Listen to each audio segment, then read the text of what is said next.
She found it on the third step. The hour was 9:30 on an October evening in 1812. The candles in the upper corridor burned low, the sound of dinner conversation rising from the rooms below in a warm, indistinct murmur. Cecily Vane had gone up to fetch Lord Ashby's reading glass, which he had mislaid before the guests arrived, and which she had located, finally, tucked inside the pages of a gazetteer on his study desk. She was descending the main staircase with a taper in one hand and the glass in the other when her foot stopped on the third step, because something lay across it that had no reason to be there. A glove. White kid leather, unworn this season by the look of it. The stitching at the wrist still sharp and unbroken. A lady's evening glove, left hand, placed as if dropped in haste. The fingers still curled slightly inward as they had been inside a warm palm. She picked it up with the two fingers not occupied by the candlestick and turned it. The cuff was monogrammed inside, the letters stitched in pale silk thread with the precision of a woman who ordered her things to last. The initials read, M.C. Cecily stood on the third step and looked at those letters for a long time. Margaret Crestmore, the Duchess of Crestmore. A woman who had been, at dinner this very evening, seated at Lord Ashby's right hand and smiling in the direction of her son, with the quiet confidence of someone whose plans were proceeding exactly as arranged. A woman who had told anyone who would listen that she had been in Bath since the 4th of October and would not return until Michaelmas. Tonight was the 9th. Cecily folded the glove and placed it in the pocket of her plain gray wool gown. She descended the remaining stairs at the same measured pace she always used, delivered Lord Ashby's reading glass to his outstretched hand without meeting anyone's eyes, and returned to her chair in the corner of the room where companions sat. She did not look at the Duchess. She did not look at Viscount Crestmore, who stood at the fireplace with his back half toward her, as he often did when she was in the room. She pressed her fingers against the small rectangle of folded kid leather through the wool of her pocket, and thought, with a clarity that surprised her, that she had been waiting for something like this for almost 2 years. She simply had not known what form it would take. Perhaps you are wondering why a glove should matter so much to a young woman who had no jewels to lose and no reputation left worth the protecting. Stay with her a moment. What she carries is heavier than it looks. Cecily Vane had been the companion of the late Lady Pembridge for 11 months before the loss of a jeweled brooch from that household brought her world to its measured, final close. She had not taken the brooch. She had not been in the room where it was kept, nor had she the occasion. The Duchess of Crestmore, however, who was Lady Pembridge's nearest neighbor and most frequent morning visitor, had spoken her name in that particular tone of regret that polite society uses when it has already made up its mind. I am afraid Miss Vane was seen near the dressing-room on the relevant afternoon, the Duchess had said to Lady Pembridge, to 3 other women of standing, and eventually to the solicitor called in to manage the matter. There had been no proof. There did not need to be. Miss Vane was a clergyman's daughter with no connections, a small income, and a face that the season had decided was unremarkable. The Pembridge household had discharged her quietly, with a reference so carefully worded as to say nothing that could be called a lie, and everything that could destroy her. She had spent 4 months in a lodging house in Bath on the last of her savings before a letter arrived from Lord Hugh Ashby, who had known her father slightly and had heard of her situation through his own solicitor. He needed a companion, a reader, and someone who could manage correspondence when his eyes grew tired. He was offering the position on the understanding that the matter of the Pembridge brooch was not discussed in his house. Cecily had accepted within the hour of reading. Thornwick Hall was not an imposing estate. It sat 2 miles from the village of Harden in Wiltshire.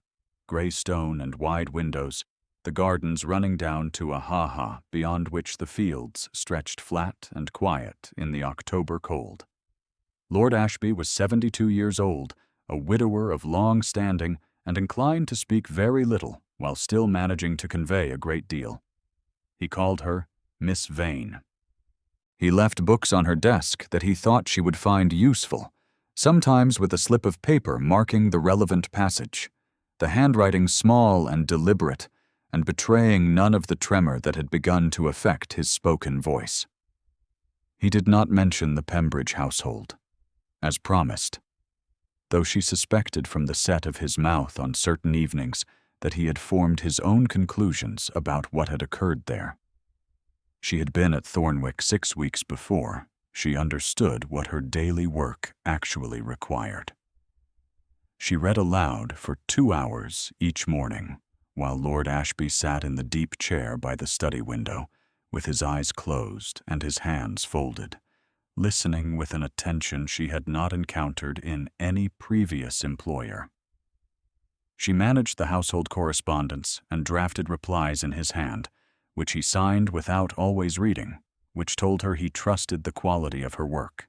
She organized the accounts that accumulated in stacks on the study desk, cross-referenced them against the estate ledger, and noted 3 discrepancies in the steward's quarterly return that she brought to Lord Ashby's attention with carefully neutral language. He had looked at her calculations for a long time. "My godson will be interested in these," he had said. And that was the first she had heard of Viscount Crestmore. He came to Thornwick on the 2nd Tuesday of each month to go over the estate accounts with Lord Ashby. He had been doing so since before Cecily arrived. She had met him the first week of September, on the morning she was sorting the study papers, when he had appeared in the doorway without warning, and stood there, perfectly still, regarding her for a moment that lasted perhaps 3 seconds, and felt considerably longer. "Miss Vane," Lord Ashby had said from his chair. "My godson, Viscount Crestmore." Edmund Raleigh had inclined his head. He had said, "Miss Vane," in a voice that did not invite elaboration. He had entered the room, taken the chair across the desk from Lord Ashby, and proceeded to discuss grain yields as though she were not present.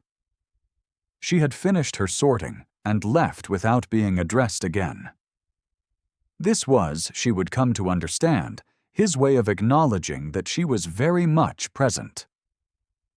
He was tall, broad through the shoulders, in the manner of a man who had used his body for real work at some point, rather than for ornament. His hair was dark and worn close, his features sharp and still, the jaw set with that particular tension that Cecily associated with men who had decided not to feel something and were making a persistent effort of it. His eyes were gray, the color of river water in November. He wore his rank without appearing to perform it. He issued his remarks to Lord Ashby in short, declarative sentences, and the old man listened to each of them with more attention than Cecily had seen him extend to anyone. There was between them the specific ease of 2 people who had once maintained very different positions relative to each other, and had settled into something more honest. He came every 2nd Tuesday. She was generally in the study when he arrived, and she stayed through the account reviews as her work required. He was generally attentive to the accounts. She had begun, by the 3rd or 4th visit, to notice when his attention moved to her when he believed she was not watching. It was not the obvious attention of a man who intends to make his interest known. It was quieter than that, and more deliberate, a stillness he produced when her voice or her movement registered on him, a fractional turning of his head that stopped just before it became observable by anyone watching him rather than watching for him. It was always the quality of his stillness that gave him away. He went very quiet in a particular manner when her presence caught him off guard, and then he produced his composure again with the speed of someone who had been practicing it for years. She told herself this meant nothing. She was good at telling herself things. It was the 3rd Tuesday of September, late in the afternoon, when the witnessing occurred. She had not known he was in the house. He had left the study early, Lord Ashby having complained of a headache, and she had assumed he had taken his horse and ridden back to Crestmore. She was in the morning room, which adjoined the study by a half-open door, reading aloud from a volume of botanical descriptions that Lord Ashby had asked for.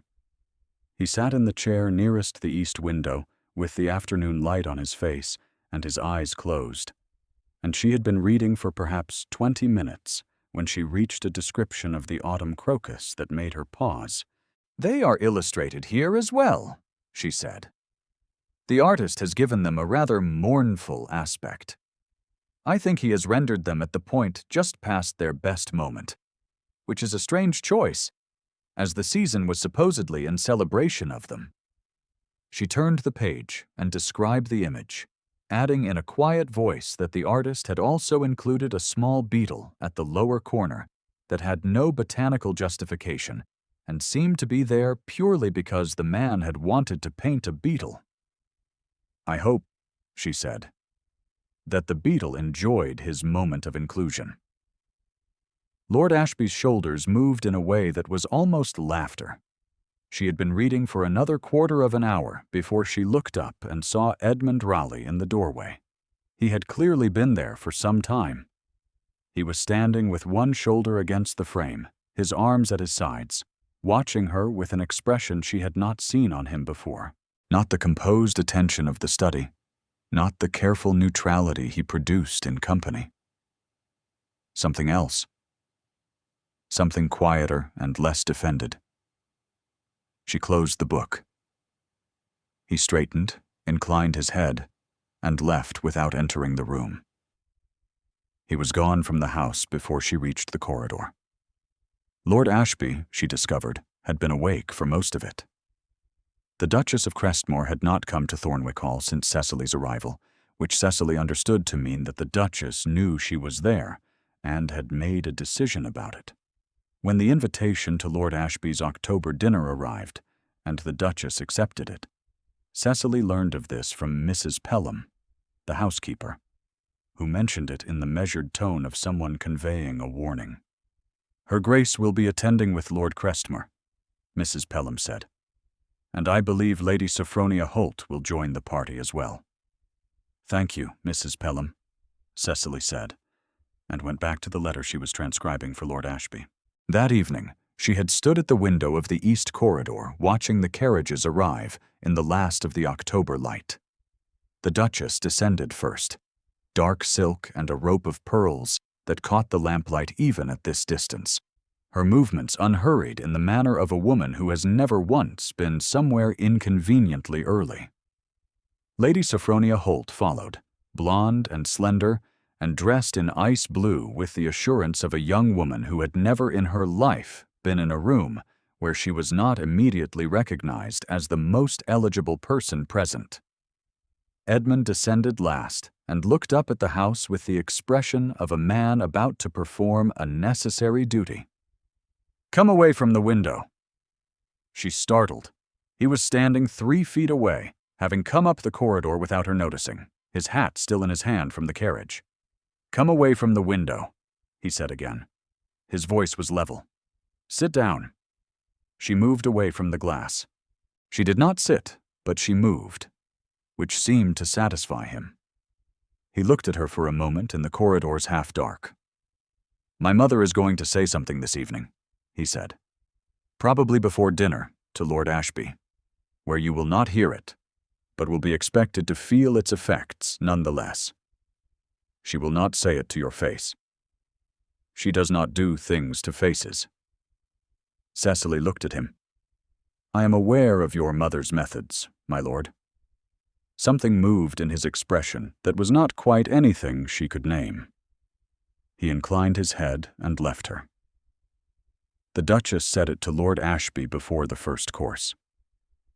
Cecily did not hear it, as predicted.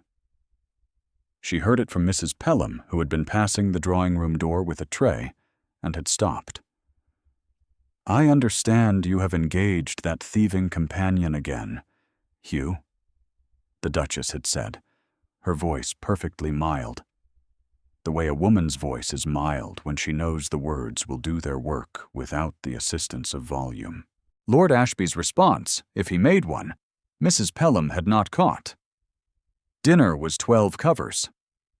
Cecily sat at the far end of the table, as befitted her position, and attended to the conversation of the elderly gentleman on her left, who was interested in agricultural drainage and had a great deal to say about it. Across the table and several chairs down, Lady Sophronia Holt was telling the woman beside her something that required a lowered voice and a glance in Cecily's direction. Whatever the story was, the woman received it with the small composed nod of someone confirming what they had already suspected. The thieving companion. Lady Sophronia did not trouble to make it inaudible. That is what the Duchess called her. I understand there was an incident at Lady Pembridge's house. The woman nodded again. Cecily cut her fish. She had learned, in the preceding 2 years, that the body could be made to perform calm without the assistance of whatever was happening underneath it. She ate her fish. She heard the rest of nothing. Edmund, at the table's head beside Lord Ashby, had gone very still. She noticed this the same way she always noticed the quality of his attention. Not by looking at him directly, but by the peripheral awareness she had developed of exactly where he was in any given room. He did not look at her. He looked at the table in front of him with the focused precision of a man reading something only he could see. His wineglass stood untouched for the remainder of the first course. It was 3 days after the dinner, on a Thursday evening when most of the household had retired early against the October cold, that Cecily found him on the upper landing. She had come up to bank the fire in Lord Ashby's sitting room, and she had heard him first. Not a sound, exactly, but an absence of sound in a place where sound should have been. The candles in the upper hall cast their light at a low angle, and Lord Crestmore stood at the top of the main staircase with his hand on the newel post, looking down, completely rigid, the way a man looks when the thing in front of him is not what his eyes are actually seeing. "My lord," she said quietly. He did not startle. He turned his head very slowly, as though returning from somewhere. "There was a staircase," he said. "Not to her, precisely, or not only to her. At Crestmore House. My wife fell on it. I was called away that afternoon to the Merton tenancy, a boundary dispute that could not wait." He paused. "It could have waited. I have had some time to form that opinion. She fell in the evening, when the house was half emptied for a supper party, and she lay on the landing for some time before anyone found her. She was 31 years old." Cecily did not speak. "I do not think of it when I am at Crestmore," he said, "which tells me something about what I think of Thornwick, or perhaps of the specific distribution of staircases." He looked at her. The candlelight put a shadow under his jaw. "I have not told anyone that before." "No," she said. "No." He looked away. His hand was still on the newel post, and she could see the whitening of his knuckles against the dark wood. From his breast pocket she could just make out the edge of a miniature in a plain silver frame, a corner of it visible where his coat had fallen open. He pressed it closed with one hand, a gesture so habitual he did not seem to know he was doing it. "The staircase at Crestmore is better carpeted than this one," he said. "It made no difference." He said nothing further. She banked Lord Ashby's fire and left him there. She did not look back at the landing when she descended. That night in her room she sat for some time with her lamp burning low, thinking about the quality of a grief that does not announce itself, that particular airless kind that settles into the smallest spaces of a man's daily motion, the way it lived in his hand on the newel post, in the exact angle at which he had been looking down, the way it lived in the miniature he carried pressed against his heart, in the breast pocket of a coat he wore every day, as though weight at that specific location had become necessary to him, She did not let herself think about what it meant that he had told her. If you have stayed this far, you already know what kind of story this is, even if neither of them did. Leave a word in the comments when the glove appears. You will know the moment. She found it the following week, on the night the necklace disappeared. Lord Ashby had invited a smaller party for the second occasion. It was the Duchess and Edmund again, Mrs.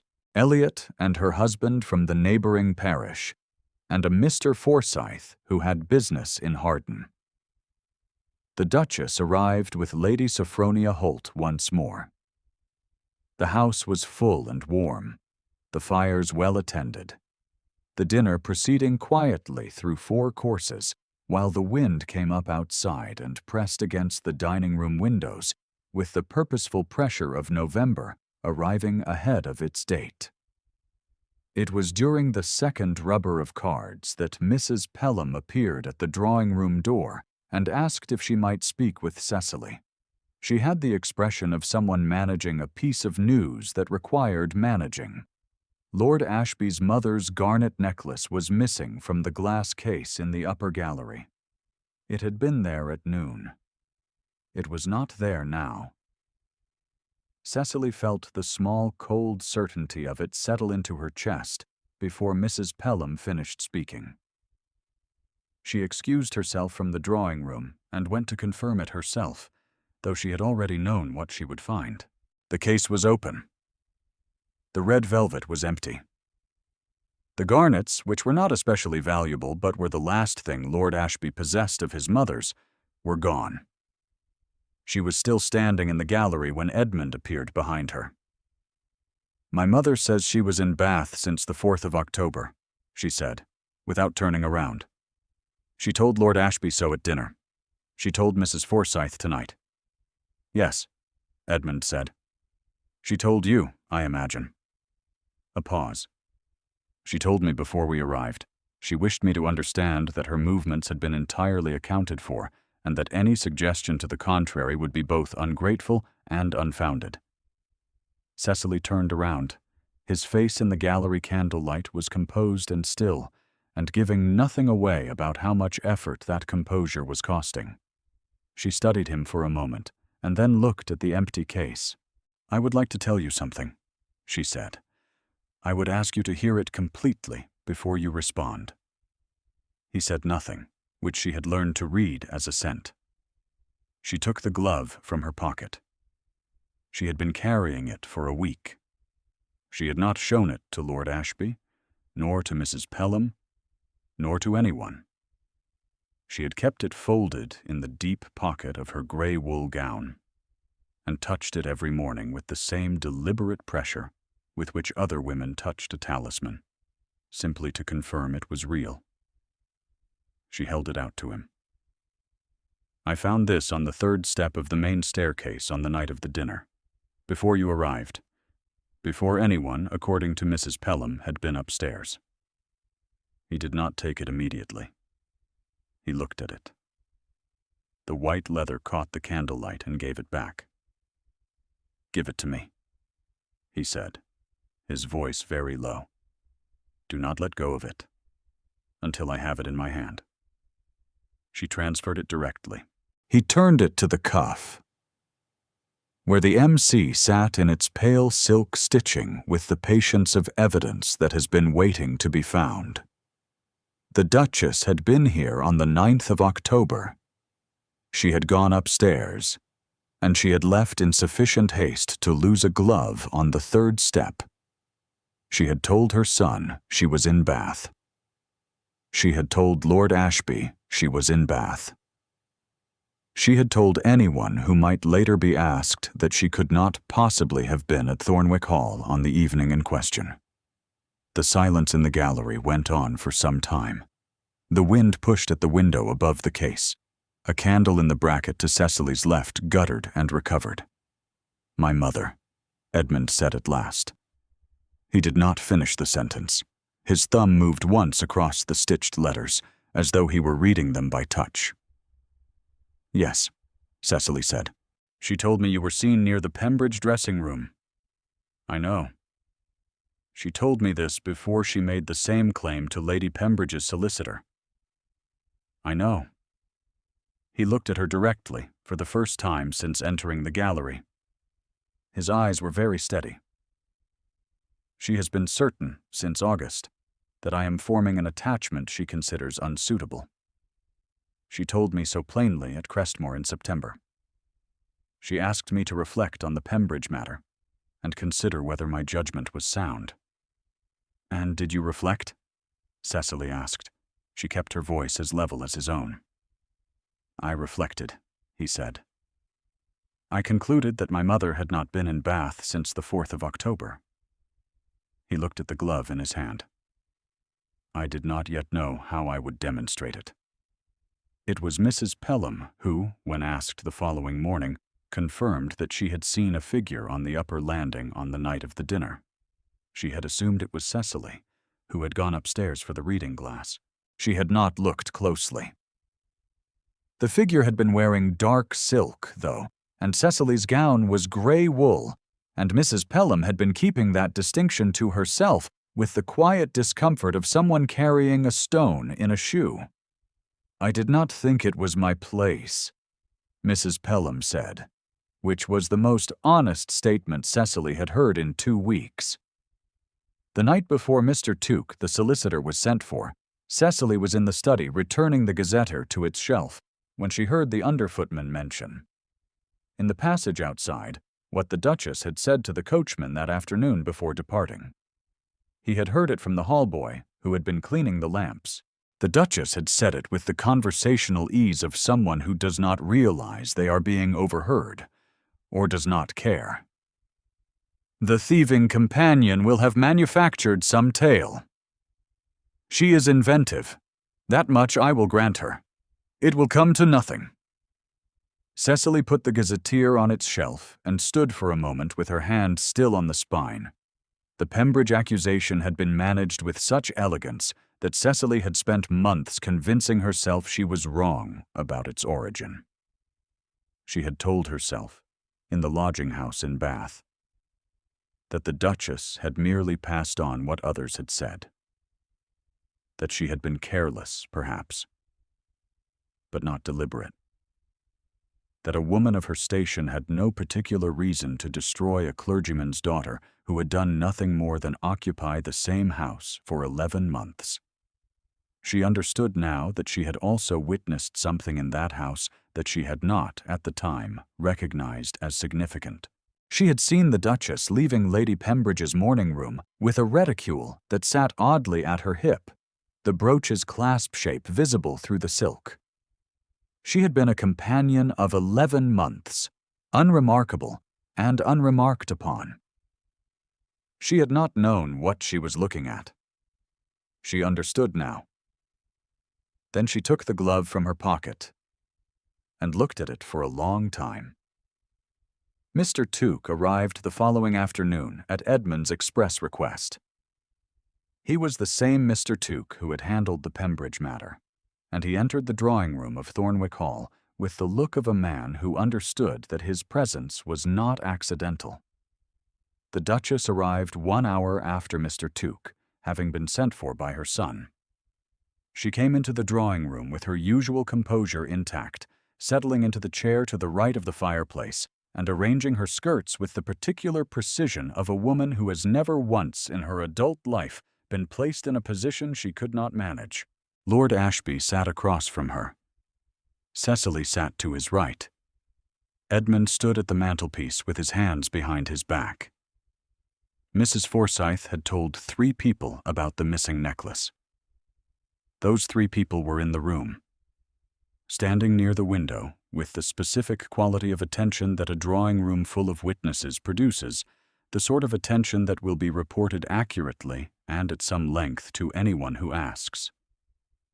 "I came when you asked," the Duchess said to Edmund, "though I confess I found the summons somewhat abrupt." "Yes," Edmund said, "I will ask you to indulge it. Miss Vane, if you would." Cecily set the morning's account book aside, rose, and walked to the center of the room. She was aware of the Duchess's gaze, which had the temperature of a letter of dismissal. She was aware of the assembled company.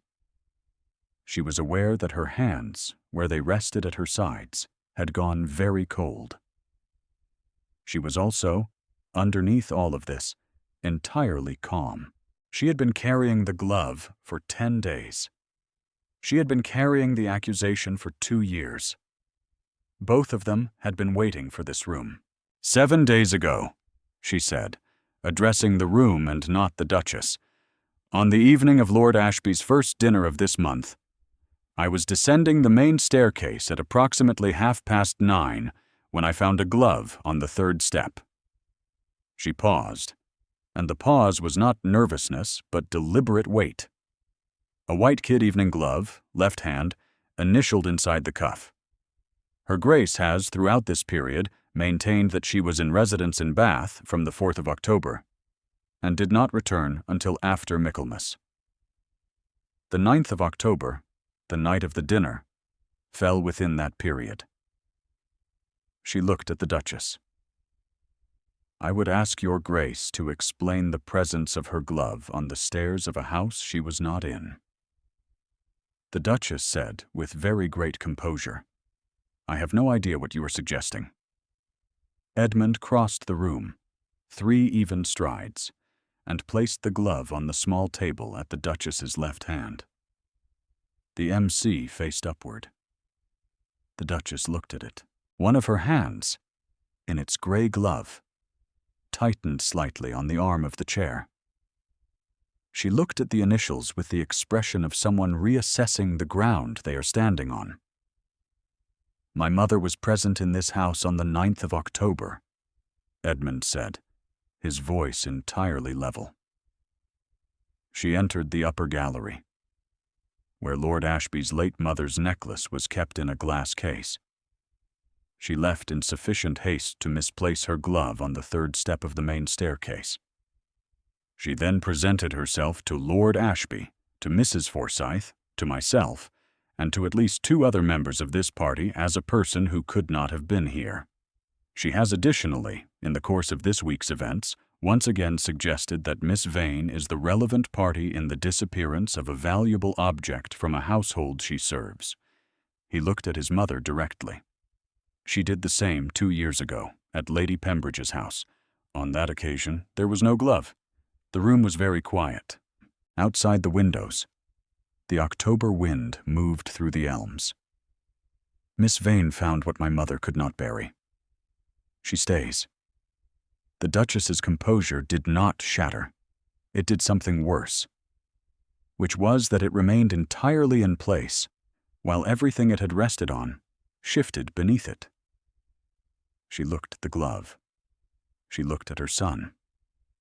The small motion of her hand on the chair's arm had stopped. You have made, she said at last, a very considerable error of judgment. Yes, Edmund said. In September, when I did not say this sooner. Mr. Tuke had been quietly producing papers from his case since the moment the glove was placed on the table. He cleared his throat now, which drew the Duchess's attention to his presence with the specific effect of a door closing on a room one had expected to leave through. Your Grace, he said, I wonder if I might have a word about the previous matter as well. Lady Sophronia did not remain long after that. She left with the brisk efficiency of a young woman who has recognized that the room has reconfigured itself around a conclusion she was not consulted on, and that the wisest course is to be elsewhere before anyone begins to take attendance. The members of the company near the window had the expressions of people who would have a great deal to discuss that evening, and who would not, Cecily suspected, remember the thieving companion with any particular conviction.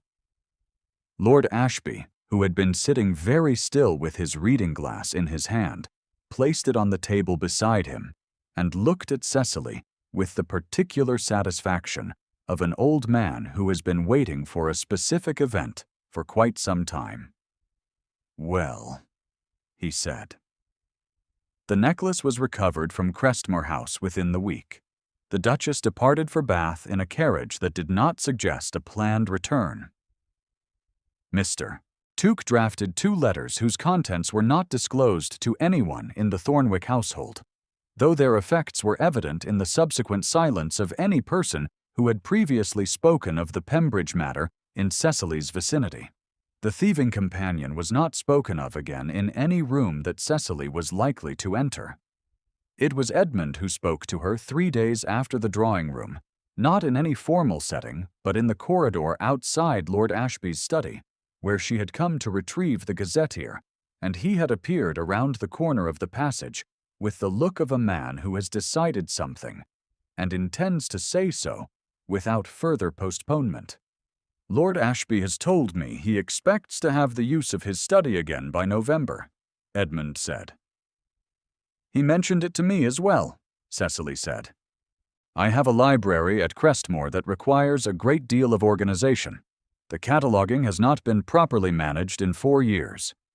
He was looking at her directly, his gray eyes steady. "I should value the assistance of someone who reads well, manages correspondence, and is not likely to be intimidated by a disordered collection." She looked at him. "Cecily," he said.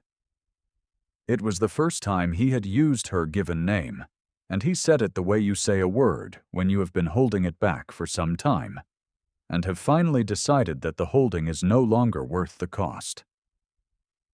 "I am asking you to come to Crestmore. I am asking you to consider remaining there.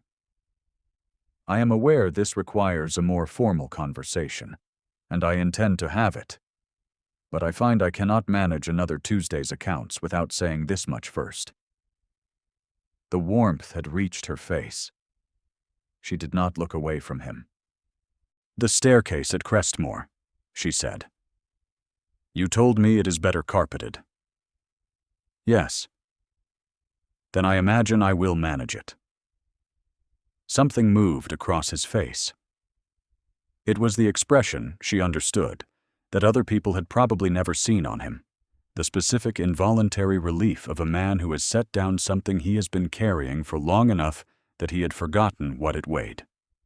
His jaw, which was always set and always still, softened by one small, unguarded degree. He put out his hand. Not a formal hand, not the gloved hand of a social transaction, but simply his hand, the one that had pressed white against the newel post on the night he told her about Delia. Open now, and entirely still. She placed her hand in it. The warmth of his palm came through the thin wool of her glove. They stood in the corridor for a long moment, neither of them speaking, which was, she thought, exactly the right amount of words for it. They were married in December, by the vicar of Harden, in the small stone church where Lord Ashby's family had kept their pew for 3 generations. Lord Ashby stood at the front of the church with the expression of a man who has had a satisfying autumn and fully expects a satisfying winter. Mrs. Pelham wept in the manner of someone who considers this entirely appropriate and has no intention of moderating it. Mr. Tuke attended in his professional capacity and was quietly pleased. There was no great ceremony. There was no season, no ballroom, no assembled ton to render its verdict. There was the village church in December light, the smell of beeswax and cold stone, frost on the churchyard grass, Edmund's hand at her elbow on the stone path outside, steadying her over a patch of ice with the same precise care with which he did everything. Crestmore House was larger than Thornwick, and quieter in a different way, the quiet of a house that had been waiting for the right occupant to warm it properly. The library was as he had described. 4 years of accumulated disorder, the cataloging incomplete, the shelves arranged according to a logic that had belonged to the previous generation and suited no one still living. She spent the first month of the new year in it, the fire burning from morning until late, the smell of old paper and cold, and the particular light of a country house in January falling across the shelves at an angle that made everything look amber and possible. She found the staircase on the second morning, having forgotten entirely to brace herself, She had descended it simply because she needed to, and it was fine. It was a staircase. The carpet was, indeed, better managed than Thornwick's.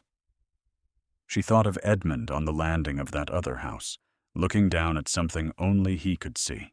She thought of the particular discipline of a man who has decided to carry a thing rather than put it down, and how long that kind of decision can persist before it exhausts itself.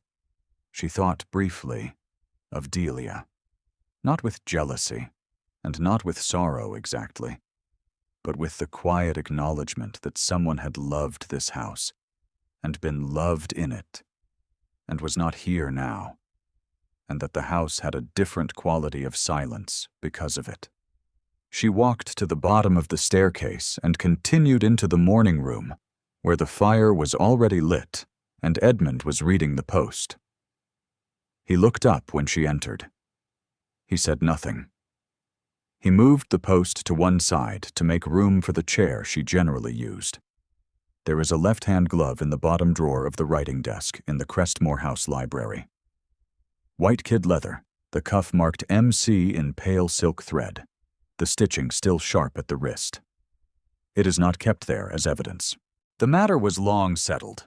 The necklace returned, the Pembridge brooch eventually traced to its actual origin in a transaction that reflected poorly on no one still living except the Duchess, who had since removed herself to the bathhouse on what everyone understood to be a permanent basis.